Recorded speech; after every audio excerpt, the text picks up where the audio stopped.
I'm sure you were sold when you got to meet Tebow up at the White Oh House. yeah, Like, that what was so was that sick. like? What'd you say to him? What did he say to you? Do you remember any of that?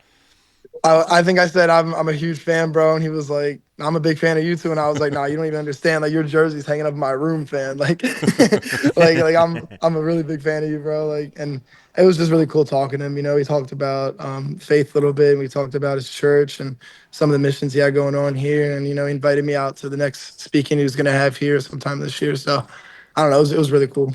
Awesome. Jameel Muhammad and Jeff Cardozo dive into the hobby, which is sports cards, trading cards, as well as all other collectibles, right now on the Meelypod Hobby Podcast, live from the Coaches Podcast Room at Spurrier's Gridiron Grill. Hey, everybody. It is that time again. Jameel Muhammad, Jeff Cardozo. We make up the Meelypod Hobby Podcast. We do this all the time from Spurrier's Gridiron Grill here in the podcast room. It's our Meldon Law studio, and we're excited to bring you another episode. We'll certainly talk about things being real for a change when it comes to football and college football and all that kind of stuff. That obviously has implications on the card world, as always. And our guest today, Thomas Haugh, NCAA champ from the Florida Gator basketball team, a guy that maybe inevitably could have had a card in the NBA, but he chose to come back for another year. So we'll ask him why and so many other things. But it'll be fun. And Jameel's having fun being a dad. He's not sleeping ever. Not much sleep. Bright-eyed and bushy-tailed, though, we dragged him out of bed for another podcast. Yeah, like I don't even know time anymore. There's sometimes I don't know the date. I don't know the day or the date, and I'm usually good with that stuff, like being out, with this to the store and all these things. But when you have a baby, man, it's just all kind of whirlwind. So making it though. Baby's doing well and growing, and Mama's doing well, and had great support. And Jeff got me some onesies. He knows he's in. You're really into the sizes, so And he asked me today. He's like, "Is it the right size?" Like, and I'm like, "I don't know this stuff yet, man. My wife knows all that stuff." Yeah. So maybe it'll just be like a swallow her up, or maybe it'll be right. One of the onesies is my first Gator game day, and it's obviously right now, and she was just born, so it's got to be like 0 to 3 months. It's got to fit. So it's got to work. Game is coming up. Got to get her dressed up, and that is crazy. And I know we'll talk about all these different things, but like it's real again. I know everybody's having their fantasy drafts, things are going on, and I know that I've heard people talk about how they sometimes use fantasy as like their favorite players or that's who they'll collect. I know there was this one guy that I knew from a few years ago, like he would just draft a fantasy team and then he would go to try to collect those players and make up a collection. So, like, do you run into that? Do people come into the store and say, hey, Patrick Mahomes, well, let's go Geno Smith is my quarterback. Sure. You got any Geno Smith cards? Yeah, so that happens a lot where we have boxes on the wall with like teams and stuff, so people will go search for the guy that had a big week for him. Yeah. We do fun stuff in the store too, but I think that's a cool part of fantasy that people don't realize in the card shops. It gets people interested in collectibles, or if you have a guy who one of those picks who comes out of nowhere who helps you win a season, people are like, hey, I need an autograph card, or I need an autograph jersey of this guy. Like I need something, and I think that's just fun. That's another way fantasy has just impacted the world and the hobby for us. Yeah, and it adds to that card world and the hobby and all the things that are going on. It's now rookie time. I remember you saying from the National, we haven't really seen Michael Penix yet, just a couple of times late. His card's big. Are there any other cards, like did Jaden Daniels settle down, or is he still blowing up? Like now as we go into year 2 for some of these guys, are the cards like off the wall, or is it just like kind of a wait and see on what's going to happen for year 2? Well, when you get into the August months for the hobby, right before week 1, you're going to see kind of I call it the great sell-off, where people, I think, in a lot of ways are like, I don't believe in these guys, but I rode the hype train, and they're trying to sell everybody. I mean, you could include names like Spencer Rattler in that mix right now. You could include, names. I mean, you're going to have all the quarterbacks. Penix was big at the National because I think he had upside. Yeah. But like Jaden, and it's kind of peaked at some of his numbers really high. I mean, rightfully so, right? Sure. But even Nix, May, Caleb Williams, like these guys, like their values are so high. There's no way all these guys are going to come out the gates, raring. I mean, amazing for 2024 product, but you just don't see that. And then you have to think about 2025 product. You got Cam, you got Dart, what's going to happen with Shedeur and Dylan Gabriel? Nobody knows. So they have much weaker kind of looking class right now. Wide receivers, running backs always filter in. There's always going to be players that come out of nowhere, you know. Yeah. Shout out drafting Bucky Irving last night. Nice. So I mean, I don't know. I mean, it's a Buck, so it might backfire on me if he does bad, you know, and the Bucks do bad. But it's one of those things where the rookies, it's always going to be quarterback driven. So you got a lot of hype going in the season. You have some people big on Aaron Rodgers as well, which I don't know. I mean, it's interesting to see what will happen. He's kind of the last of the veteran quarterbacks, and you kind of root for him. Last hurrah. You hope, see if he does good. He's paired with Mike Tomlin. You want to see him do well, right? Seems to be having fun and enjoying it. Yeah. What is the Shedeur market? I guess I've never really asked you that because he's such a dynamic individual. It's like every day you turn on the television and somebody's talking about him. Oh, they're sabotaging him because they don't want him to play, or other guys are saying no, he sucks because this is what he did in college and why he wasn't drafted high. I think with Shedeur Sanders, you have a guy who plays for the Browns. He's in a massive quarterback room, right? And the hope, I think, for a lot of people is that he'll come play later in the season. The problem is, you look at the preseason, if you use it for any indication, peak of the mountain and then bottom of the valley from week to week. And it looks like Joe Namath, and then he looks like, me. So just running around getting sacked. I mean, so I think when it comes to Shedeur, it's a hype market. There's an upside to it. I think people were excited about him, wanting to see him well, Deion's son.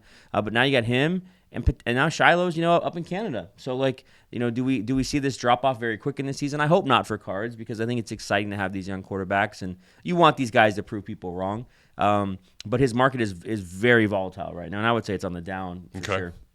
Well, I know there's one card not on the down. I could probably spend $129 on a card, but I definitely couldn't put a dot in there and make it $12.9 million. Yeah. What in the world? Was this the most expensive card that's ever been sold? Yeah, so remember we talked about the Mickey Mantle 52 SGC 9.5 a while ago. I think it was in the $10, $12 million, but this is $12.92 million or $93 million. I wouldn't say a colleague, but a friend of mine who I've worked, with deals, and I've talked to him about a lot of stuff. His name is Matt Allen. He goes by Shine.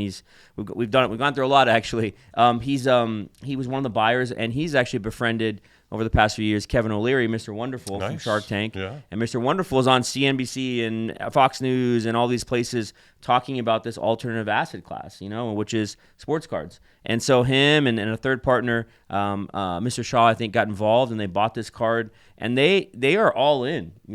There was even a kind of behind the scenes where you got to see, Kevin O'Leary talking about, hey, Shine, we need to start as they're bidding on this, $12.9 million card, we need to start a boutique in Miami where we're smoking cigars and have wine and just selling $1 million cards. And it's like, that doesn't exist, but is this where we're going? And I think for me as a card shop owner, it's exciting. Is it beyond me? I think it's nice that I can have some ability to kind of play in that world, but it's not to that level where I could, be dealing. And so it's interesting to see the players that may come into the card space, wanting to buy $500,000 cards, $1 million cards, $12.93 million cards. Now, again, there's also a side of the hobby that's like they just did this for PR.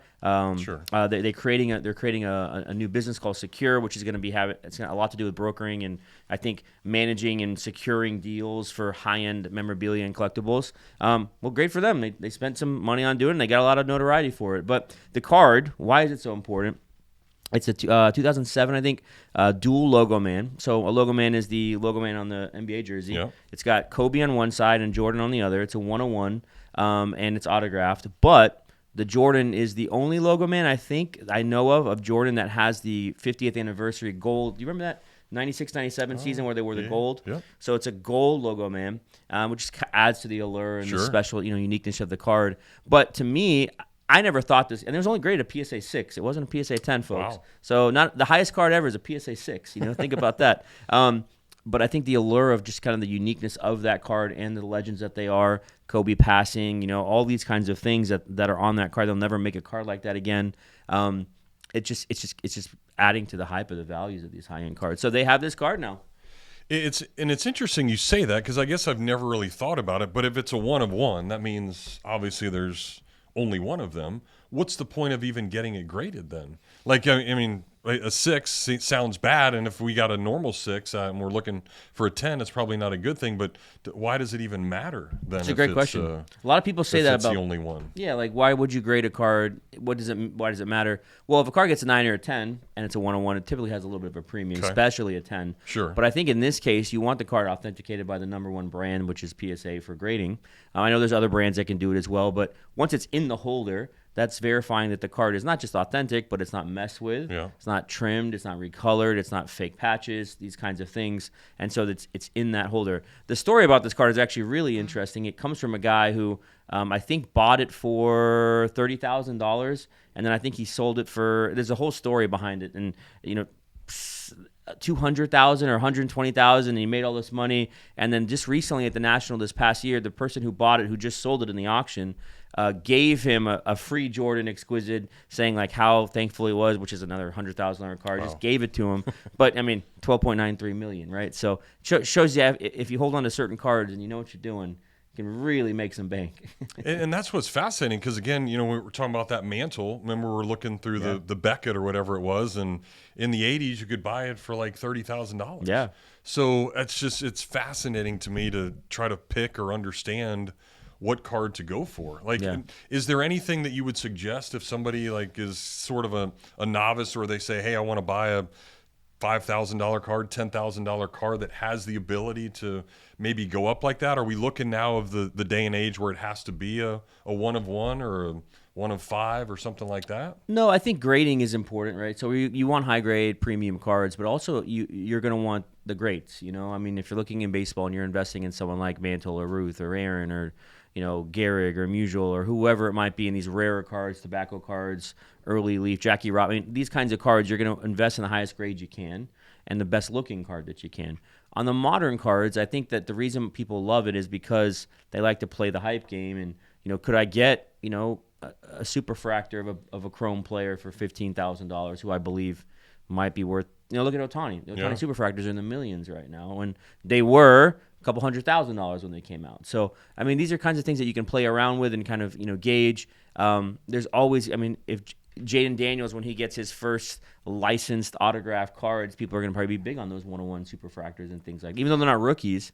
So I think there's a world where if you can time it right, timing is everything, you can do really well. But I think always invest in the legends. I mean, if that's a thing you're really worried about and worried about losing, always go for those big names. And I mean, who's on the front of the most expensive card? It's Mickey Mantle, and it's Kobe Bryant and Michael Jordan. Yeah. So just think about those things as you're buying cards. Now, we don't have $12.93 million, but yeah. Well, he's not a legend yet, but maybe in little old Gainesville he is, because Thomas Haugh came out of nowhere, helped the Gators win a national title, of course, paired with Walter Clayton, Will Richard, and Elijah Martin, all that group. But he's back, and several other Gators are back. So excited to talk to Tommy Haugh when we come back here on the Meelypod Hobby Podcast. Albert, Alberta, I understand you were witnesses to a crash. Can you tell us about the accident?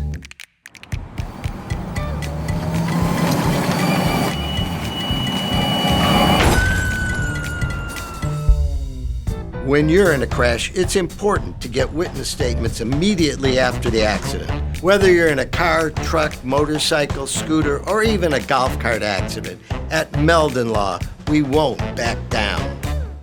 This is Jameel, owner of the Meelypop shop, Gainesville's home for collectibles of all sorts, including every single type of sports cards, whether it be Panini, Topps, Leaf, Upper Deck. We have it. Come on in, get yourself a box, a pack, get yourself some supplies, get into our breaks, get your Pokemon, get your Yu-Gi-Oh! All the other different kinds of TCG products that we carry and shop are always fully in stock. You can find our stuff on our website as well, meelypops.com. That's another way you can interact with the store, or you can just come into the shop. We're located off 39th Avenue by I-75 behind Walgreens and Sonny's. Stop on by. We're open every Wednesday, Thursday, Friday, Saturday, and Sunday. And you can check us out on our social media platforms, Instagram, TikTok, whatnot, Facebook, Twitter, and YouTube. We'd love to see you. Come on out to the shop, have some fun, be a part of the card community here in Gainesville, and always go Gators. All right, hey everybody, welcome back to the Meelypod Hobby Podcast. We're here inside Spurrier's Gridiron Grill. Jeff and Jameel with you. Our pleasure now to be joined by a guy that certainly, if you watch the NCAA tournament, you know who he is. And if you're here in Gainesville, you see this guy floating around campus doing some great things all the time. Thomas Haugh of the National Championship Florida Gator basketball team joins us. Tommy, what's up, man? What's up, y'all? I appreciate you guys having me on here. Yeah, awesome to have you. So let's start, I guess, with the latest, the tourney. I feel like you being around, and I watched the Final Four game from the Swamps. There's a million people there, but you guys scared the heck out of every single fan, game in and game out. But obviously, knowing Todd and being around you guys, it probably you never worried about it in the huddle or if you were down. Where did that mentality come from? What was that mindset when you guys were down so many different times? Yeah, I mean, I think that just playing in the SEC kind of helped us so much with that, and playing against those good teams, and it was 14 or 13 tournament teams made it from the SEC. So just every day going against them, home or away, and experiencing a little downfall or experiencing something like that, really helped us to lock in. When we got to the NCAA tournament, and just games where we had to come back, or hard games we had to play against on the road and stuff. I think just playing in that conference helped us a lot. And then Coach Golden always believed in us, and we always believed in ourselves. So that just in the end led to it being really successful in the tournament.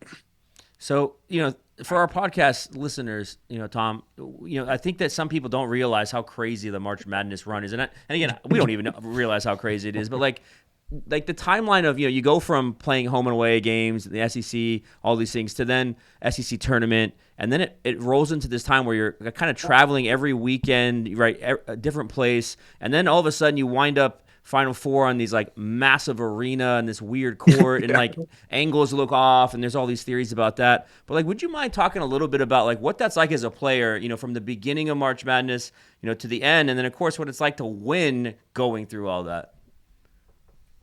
Yeah, I mean it's definitely an experience. I've honestly enjoyed playing in that huge arena because you can say you played in it. I know the shooting and stuff like that was a little bit off, but that happens every year. But yeah, I think just even playing in different arenas in the SEC, going to Rupp Arena, going to Nashville to play the SEC tournament, those we have a lot of cool games coming up this year, at Duke and stuff like that too, where we play in those historic arenas. I think doing that is it's awesome, and I think us as a team, we all embrace that, and I know me personally, I embrace that and enjoy doing that stuff.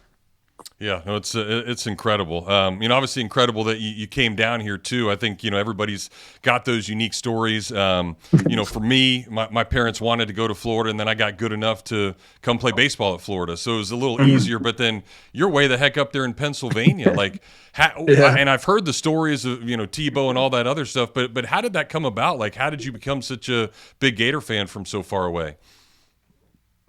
Yeah, I mean it was really random. I think the reason I did was because of I think I just liked the colors or something funny like that when I was younger. And I remember my dad always had sports on. He played college football. My mom played college volleyball. So I think I just always watching the Gators. They're always really good growing up too. So I would always just be a little bandwagon, I guess. But I just started liking them, and everybody around me, is Penn State fans. I went to probably over 20 Penn State games too. So it was me and my friends would always beef, I would always be my standalone liking the Gators, and everybody else would be liking Penn State and stuff. But yeah, it was definitely pretty random growing up and being a Florida fan in Pennsylvania. Well, you have the ultimate brag now, right? I mean, they gave you beat before, but now you're hey, what a ring, and what's up now? Yeah. So yeah, when I joined the team, all of my friends started loving the basketball team, and they support me a lot, and my family does. But definitely growing up, I was getting some backlash. I love it. I love to hear that. So speaking of hoops in the hard court, it's entering my world a little bit. This past weekend, we had a kind of a momentous sale where the most expensive sports card sold, and it was actually a basketball card. The previous record was for a Mickey Mantle 1952 card. Well, this basketball card featured Jordan and Kobe, and it sold for $12.93 million. Out of this world. It's a 101 card. It's the only card that exists. It's also autographed on both sides. But another cool thing was it featured the logo man on each card, a game-used logo man from their jerseys. So it's kind of like this game-used feature they put in the card. And the Jordan one was gold. because it was from the 96-97 season when they did the 50th anniversary. So it's kind of like Yeah. levels on levels of rarity and just really unique. Mr. Wonderful from Shark Tank is actually one of the buyers of it, which is pretty cool. Yeah. So it's kind of a cool world. But it got me thinking, like, so you have some cards out too, and like, if you could ever be on a dream card, like, you know, on one side you got Tommy Haugh autographed logo man on one side, and you know this might be a reality very soon for you, you know, in the next level. But who would you put on? And it could be anybody, man. It doesn't have to be big name, but who could you put on a dual logo man autograph card with Mr. Haugh? Who would you have on there? And tell me why. I mean, I would have to say LeBron. You know, I definitely love LeBron, and growing up, he's I don't know.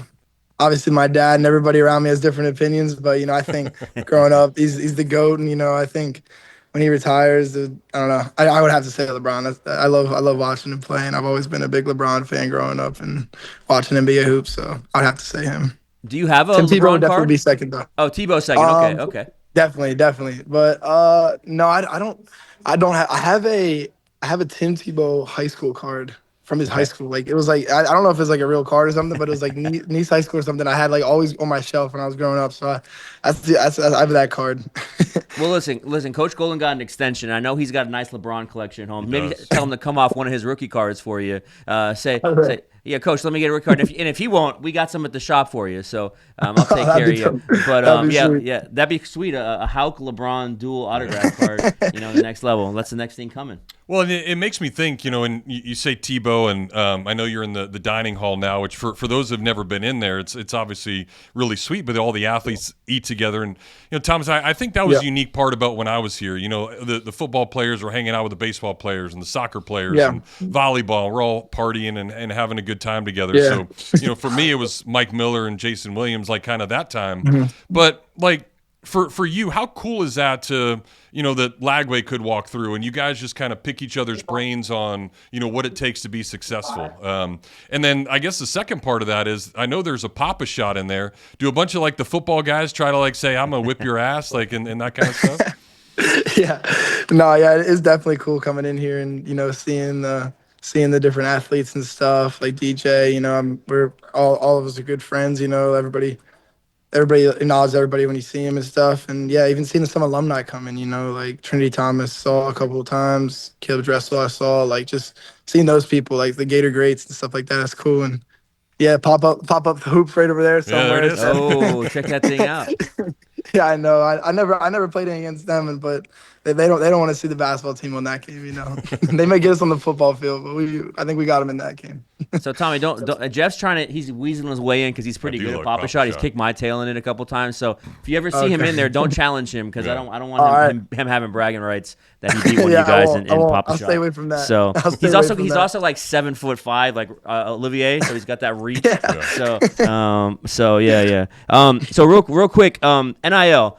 NIL has completely changed the hobby for like sports cards because there's all these cards now that are coming out for college players, right? And it's so cool to see. Like before, when Jeff and I were collecting cards in the 90s and stuff, and you didn't have college cards of players. And if you did, it was like, you know, in 92 it was Shaq maybe on LSU or like Chris Webber on Michigan. They didn't make many cards at all for college players, but now you can actually get cards of everybody. And so you have a few cards out. I'm not sure. Have you seen a few of the ones that have come out of you? Yeah, I know. I think I have one of those up in my room that they gave us, and then I know I've signed a couple before for some of my friends from my hometown and like some people here too.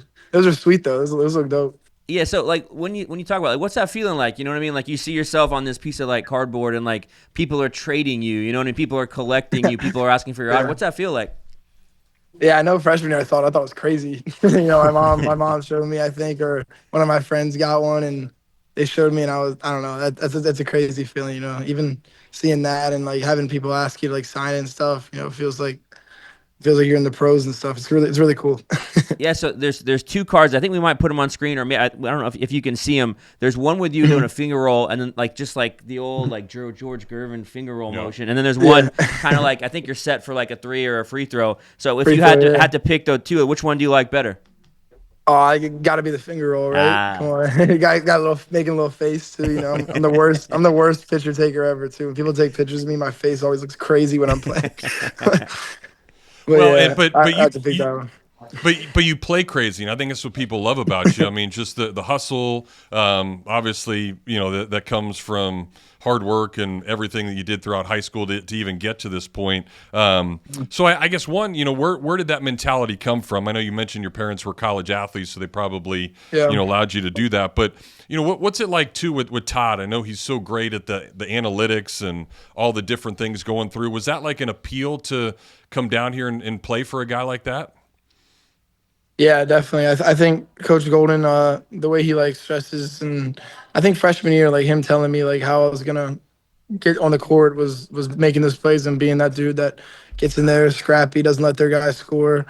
And I think by him engraving that, and then also like give credit to my high school coach, my high school Thomas Baldonay at Perkium, and I think just growing up there and being, it was like we're just a bunch of like scrappy, like we were some prep school guys, a little bit undersized, playing against some of the best teams in the nation, in high school, and like nobody thought we should be there, but just like the way we played and stuff is, I just always played like that, being from Pennsylvania, being from a small town, just trying to have something to prove. Well, speaking of Coach Golden, Thomas, he actually has a card now. So he got a does? card they put in the set for the national championship.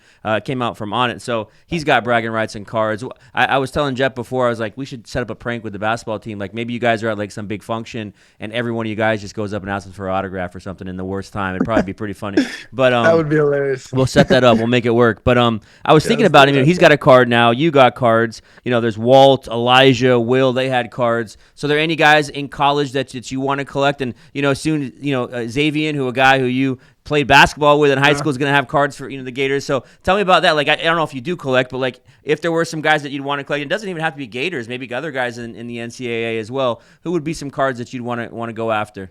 Oh, I think that Xavier card would be pretty sweet. Getting him. Get my. I know Alex has a card. I gotta get one of his. I think just collecting my teammates would be pretty funny, or also maybe some of the guys that are in my agency that I worked out with would be pretty cool too. I became really good friends with them the last couple of weeks when I was working out and doing some like pre-draft stuff the last couple of months. I think that would be cool. And speaking of Alex, I played with a guy here. He was Australian, Jimmy Ramshaw. So, like, we'd go out, we'd screw around. So I'd, like, have this fake Australian accent. We'd try to pick up chicks and, do all that other stuff. Do you, like, when you go out with him, I know you can't do it in Gainesville because everybody knows who you are. But, if you're back home or something or someone didn't know who you are, like, do you ever try to put on the Australian accent when you're out with them? Yeah, I mean, I know sometimes a couple people get us confused for each other, I always say I'm not that ugly, like come on. but anytime somebody comes up to me and will say like, "Are you Alex?" I'll be like, "Yeah," and then like I try to put on a little accent, just Nice. to screw with them a little bit. But yeah, maybe I need to start working on that, fake the Australian accent.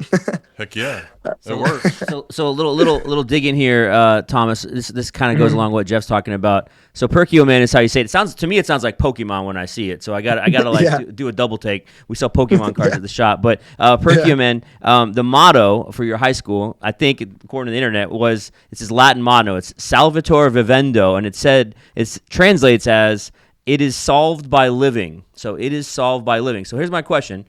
So I gotta ask you, like, if you take a step back and you look at like this journey coming out of high school, how has life here in Gainesville measured up kind of to that quote? You know what I mean? Solved by living, solved by, being about what you do on the court. Because I mean, you're a dog, man. Yeah. I mean, we watch you and you're so vicious on the court.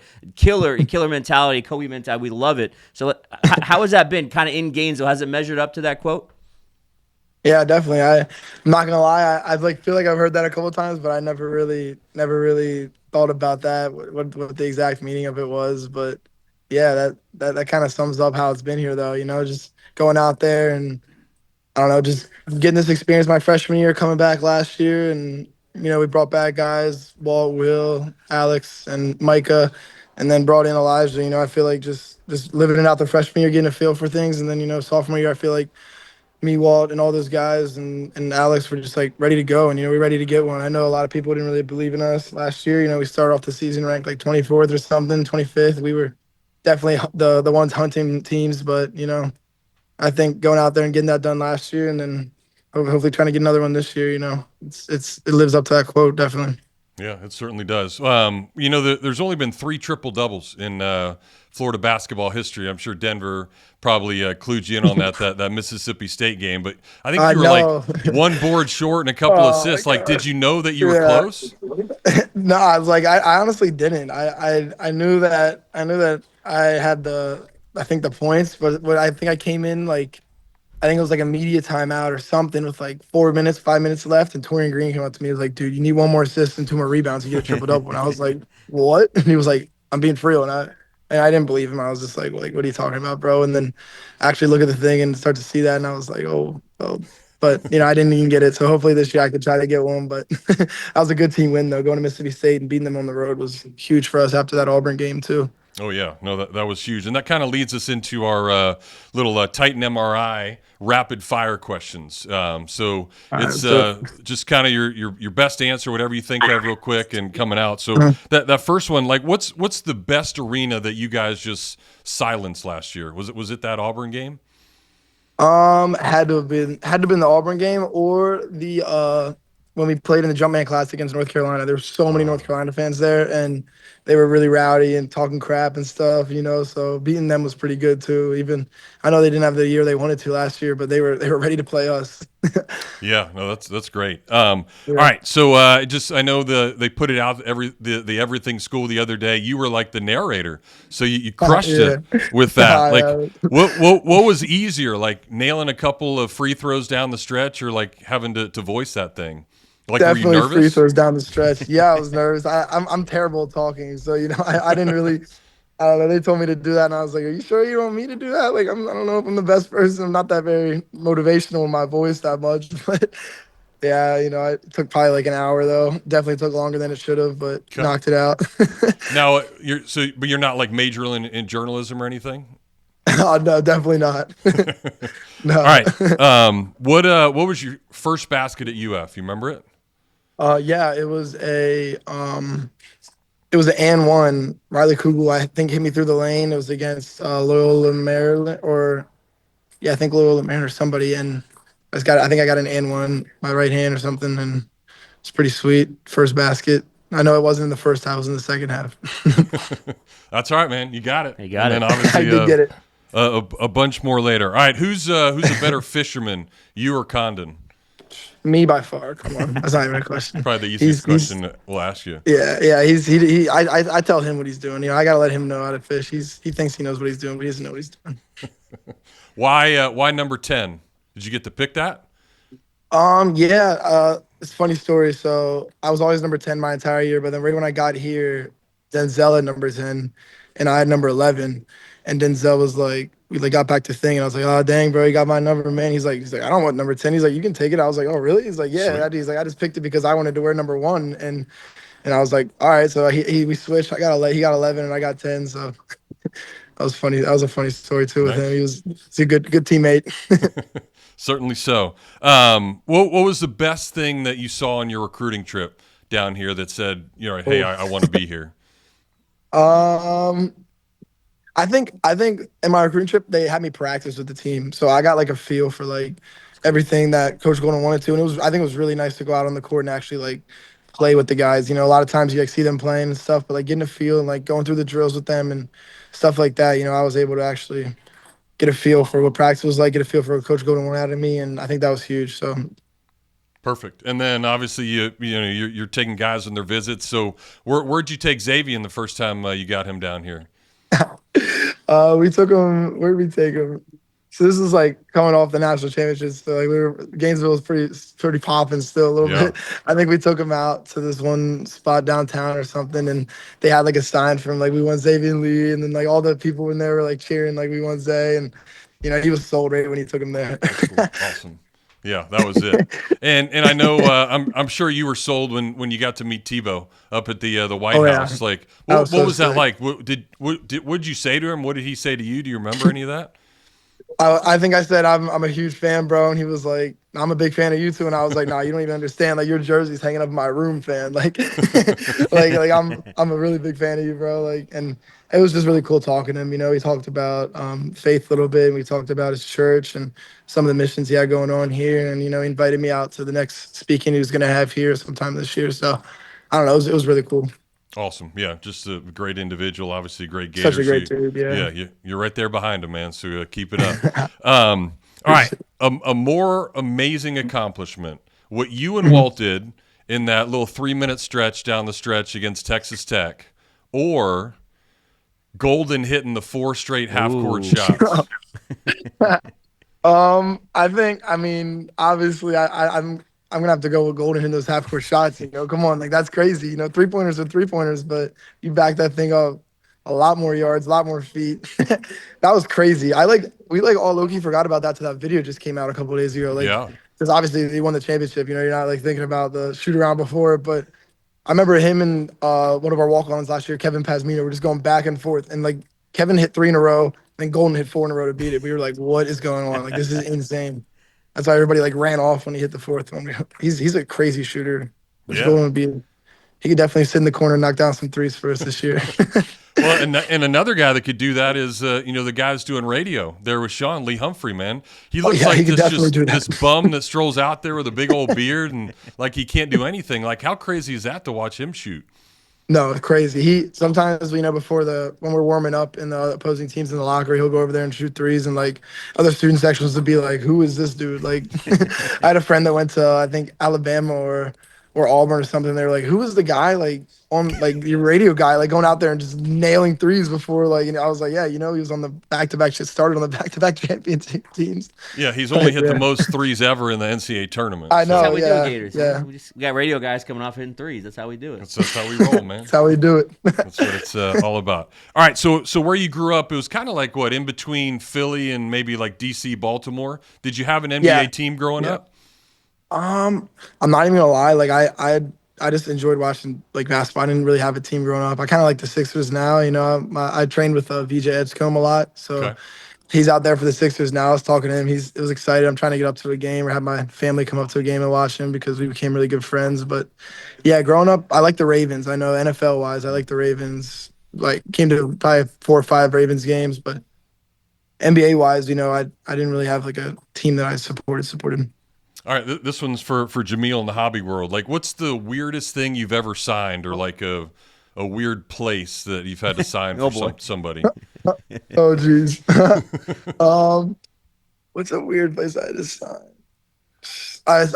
When we were at Xavier's visit, some dude had me like sign his forehead. And then this other girl or somebody had me sign their like arm and said they were gonna get like tattooed of all of our signatures. I was kind of weird. Like I don't think they actually followed through with it, but I was like, come on, man, I'm just a college kid. Like I'm not no like LeBron James or anything. But that's amazing. Hey, one quick one for you since we're right around football time. You mentioned the Ravens. Yeah. So who do you think gets to the Super Bowl first, Josh Allen or Lamar Jackson?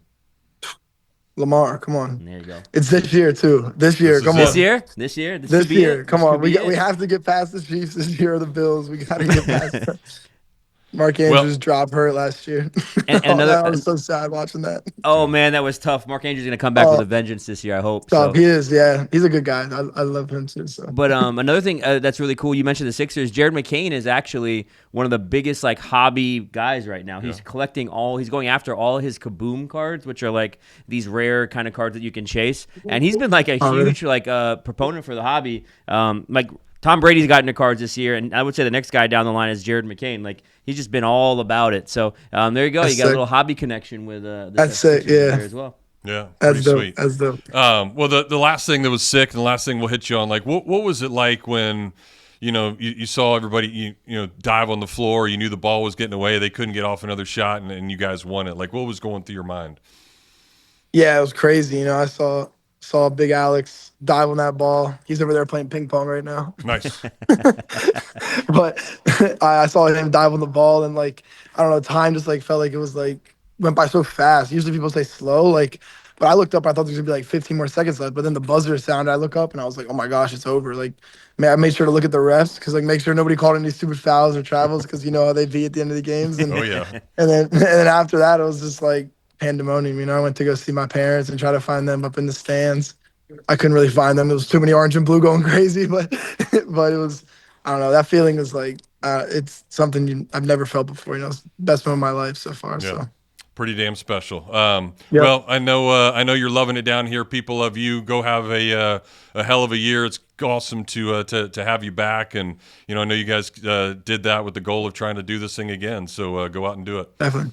I appreciate y'all. Thank you guys for having me on here, and it was good talking to you guys. Yep, Yeah, sounds good. It. Thanks, man. All right, great. Thomas Haugh joining us here on the Meelypod Hobby Podcast. We'll take a break, come back with more right after this. Things have certainly got a little out of hand lately when it comes to just buying our everyday necessities. Just look at gas, streaming services, and heck, even chicken wings. Well, there is one necessity that shouldn't cost a ton: taking care of yourself and helping fix all the aches and pains in life, and the fine folks at Titan MRI agree. With costs a fraction of what you'd pay at a hospital, you'll not only save money, you'll be taken care of by staff with over 20 years experience. So when you need an MRI, call Titan first, and you can go where your doctors send their families. Now offering CAT scans. Welcome back inside Spurrier's Gridiron Grill in our Meldon Law Studios. Jeff and Jameel, good stuff from Tommy Haugh. And yeah. I think that's the neat part. Obviously, if you're here in Gainesville, you get to interact and be around guys like that. But the people watching nationally, like, they just don't really understand that these guys are just kind of college dudes too. Like, sometimes we make them, these big, like, unapproachable type of people. But I mean, they're athletes that love being around and having fun and interacting with people and doing all that other stuff. So even though he's a national champ, he's just a good old dude like us. Yeah. You know what happens? Like, I always think about this too sometimes. Like, what happens from college to pros? Like, pros, people kind of get crabby. They do. And then, I don't want to be around anybody. But then it's just cool to see the energy of, he used to brought up Tebow. Tebow was a guy who nationally, but he would still talk to everybody, sign autographs for people. Like, and that team too. They were about the fans and the enjoyment that was Gainesville. I think about people like Joakim Noah when he was here. He loved just being in Gainesville. Yeah. And so maybe it's a difference where in the pros you get drafted or you get sent somewhere, where in college you get to pick where you get to go. Yeah, You know what I true. mean? So that could be part of it. But yeah, some of you NFL and NBA and MLB guys, lighten up. Lighten up. But I guess if they're just, maybe they're around it all the time. Yeah, It's yeah, nonstop every day and everywhere you go. So it makes it a little hard. It's like when Jameel tries to go into Walmart or something, it's just like they don't leave him alone. That's where I am a hot product at Walmart. Yes, in Gainesville. That's where everybody knows me. So that's what he does. So everybody knows, of course, CGC, one of the nation's leading grading companies. Submit your collectibles, your sports cards, your trading cards, your comics, your coins, video games, all that type of stuff to CGC. They'll grade it. They'll make sure you get the best of the best, and then all your stuff goes up. Yeah. And you don't get a 6, you get an 8. Yeah. And Maybe get $9,500. $1,000. You get a 10 gem. But, you could buy your Pokemon cards. Oh, you can't really find them anymore at Walmart because you can't get them. But if you could get a good pull and send it to CGC. That's a whole other world, Jeff. We had a trading day this past week. I know we didn't talk about it in the first segment, but the trading day we had this past weekend, there were so many people. We had an overflow outside. Okay. And we had to rent like a wedding tent and all this tables and chairs just to literally have space for people. Wow. The inside of the building got hot, but at least it wasn't as bad. What I was getting at is, we had a Dakota walking around asking people questions for content. We'll have a video coming out, but literally we had a question that said, do you ever find Pokemon cards out in the wild? To the Pokemon traders. And a lot of people were like, no, I can't find it anywhere. Wow. Meelypops are the only ones that seem to have it in town. They only have singles. Meelypops, they know we're a secondary marketplace. We don't have these accounts like, Walmart and Target and stuff.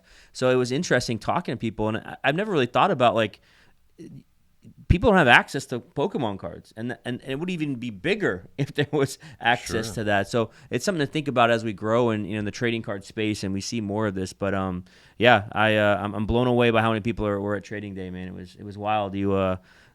People buying, selling, trading. There was one guy who he was set up. He had his cards on a table, and he even had a little like piece of paper that said, "Here's my PayPal and Venmo." So he's like, "Oh wow!" So he was ready to go if you want to buy some cards from him. But that's the way it should be. And I remember we were giving away some raffles, Jeff, and I said to everybody, I said, "Is everybody having a good time?" Yeah, we were out. And I said, "This is what the hobby should be, right? We should be together and doing this." And then everybody started cheering again, but it wasn't like a clap now. It was just like everyone just naturally did that. And I think that's where we need to get back to in this is it gives you the right perspective of, I saw so many kids getting cards from people, again, hooking them up, and Pokemon people saying, hey, like, I need this for my set. Let me see if I have it or my friend has it, and they help him build that set. And that's where we should be. Yeah, so. that's what it's all about. All right, well, it should be another week of good wax as obviously football starts and all these things are going on. I know the football world's a little weird. They come out later and trying to find Cam Wards and rookies, but is there other good stuff out there, even as baseball winds down? Yeah, a lot actually. So football, there's a release that people love. It's called Origins Football. It's from Panini. It'll be the last year they have a license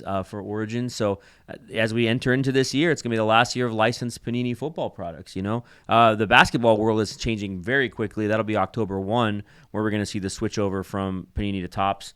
So a lot of things are going to be changing, in sports very quickly. But Origins, great product being released this week. Panini has a select racing coming out, but Boys of Summer Baseball, which is it's like a prospect, and it's also like a veteran kind of product where they put some really cool names in it. But the one for basketball, or one for Panini that I'm really excited about this week is a new release. It's called Silhouette Basketball. Now, I mentioned it earlier that they're transferring, right, the licensing. So what they're doing with this set is they're taking a lot of the excess jersey cards and jerseys that they have to cut up, the really cool patches and stuff, and they're putting them in this set. Oh, sweet. And people know about it. So the price point for this set went from like $500 pre-order to like $1,300 a box, because they know like there's going to be some really wild finals patches and LeBron patches and like all these things that you don't really see in the set. So I'm excited to see what this does this week and what kind of gets pulled out of it, because I love a good game used jersey card. You know what I mean? Upper Deck has a couple sets. There's Clear Cut Hockey, which is a big winner, and then there's the set about you, the James Bond set. The Jeff Cardozo set. No Time to Die, so the second James Bond release of the year. And then on the top side, 3 cool releases. One is Topps Chrome Sapphire Baseball, which is kind of like Topps Chrome, with a little bouginess to it. They 3 times the price, and it's all glittery and really, really nice cards in it. Then we have Topps Chrome WWE Cactus Jack, and what that Cactus Jack is Travis Scott, his take on cards. And so I think that should do really well as like a parallel for WWE. We all know WWE is just continually growing. The products just continually sell out at our shop. It's wild. And then lastly, Garbage Pail Kids has a release. It's actually Battle of the Bands. They got something going on with Green Day, and lead singer Billy, can't think of his last name, he has autograph cards in the set. So Sweet. You got Garbage Pail Kids, Green Day out there Cool. if you're in the non-sports world. So yeah, a lot of cool releases that we're going to see this every week, 7, 10, 12 releases, but getting into the fall. Yeah, that's what it's all about. This made me think of it. I should have asked you this earlier, but you've always done a great job of educating, like talking about getting autographs and getting them on unique items or something different that normally has, or if you can get somebody to put a saying on there or something, it makes it different.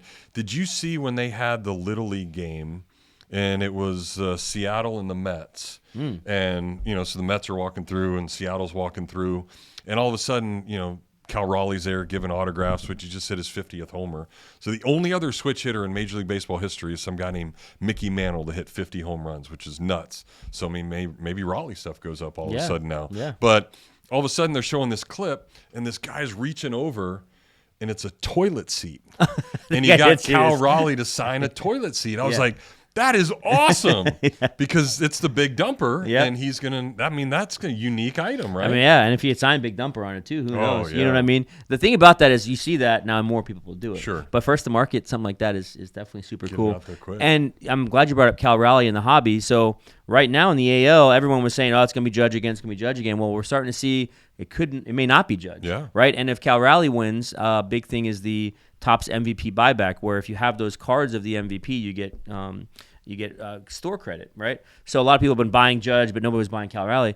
Now, if he wins, his card is actually going to come from Update Chrome, which is interesting because I don't think they had planned for this. So it'll only be an Update Chrome for the MVP buyback. So for those of you guys out there who are collecting, guys and gals collecting the MVP buybacks, and you have Cal Raleigh, it'll be out of Update Chrome. But it'll be amazing to see if we have a different MVP winner finally. I would think he has to win it now. It's amazing what he's doing that. Yeah. I mean, nobody has been able to do that. Most homers ever for a catcher and all these things, and Judge really hasn't been that good of late. Right. And to be a switch hitter, right? Yeah. I mean, his only flaw, he went to Florida State. Yeah. But It's okay, but he's done all right in the majors. He's done good now. He's great personality and awesome. Same way we can describe this guy, Jameel Muhammad. I am Jeff Cardozo. Thanks for tuning in. Tell your friends about it. A lot of different ways you can follow us on social media and YouTube and all that jazz. So let people know. And if you like the Thomas Haugh interview, then let people know. Yeah, Instagram, our new account as well, Meelypod. If you're on Instagram, there's actually a Meelypod account now where we're posting clips. Of course, you can find on all the other different platforms as well. But if you are an Instagram person, check out the new Meelypod account. Do it. All right, for Jameel, I'm Jeff. We'll talk to you next time. Thank you for joining us. We will see you next Thursday at noon.